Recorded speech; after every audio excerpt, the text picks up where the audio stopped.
Hey, my name is Chris Fenton. I'm the CEO of LoyalHomes.ca and the Fenton Group, and I'm here to talk about a simple question that we get asked all the time. I'm curious how much house I can afford. And the way to answer that question technically is to go talk to a mortgage specialist. When you go and set up an appointment with a mortgage specialist, they're going to ask you a whole bunch of questions about your income, how much money you owe. They're going to ask for supporting documents, maybe do a credit check, and they're going to give you an idea of what you're approved up to. So that means you can borrow X amount of money at this interest rate.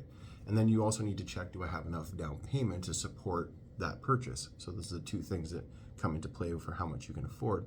But the third thing is the payment. You need to know how much the payment is. And just because you can afford the payment doesn't mean that you want to make that payment every month.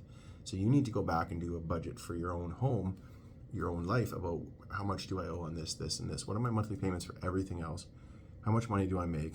How much do I want to have left over after I make my mortgage payment?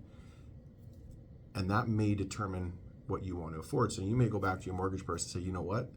I actually don't want to have payments that are $3,000 a month. I'd like to keep them at $2,000 or $1,500 a month or whatever the number might be. And then they can go back and calculate and let you know how much house you can afford at those payments. So again, to recap, there's three things that come into play. What's your down payment? How much down payment do you have? What are you approved to? And how much do you want to spend on a monthly payment? And there's no one size fits all. You need to make a decision that's best for you.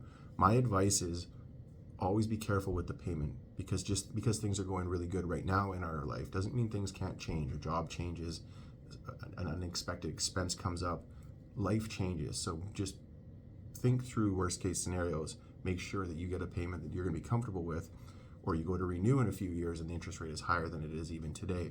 So these are the considerations to take into consideration when you're deciding how much house you can afford.